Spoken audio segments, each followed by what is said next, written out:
Easy English for Beginners. Story 13 for April. Loud birds.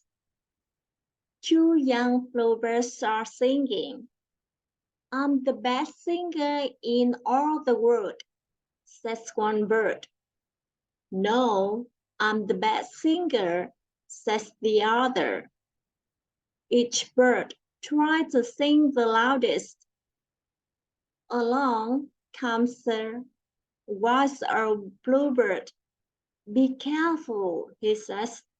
If you sing too loudly, a cat will hear you.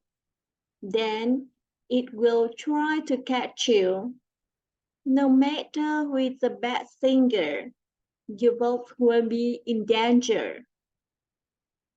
Look how you two. Thank you for watching and see you next time.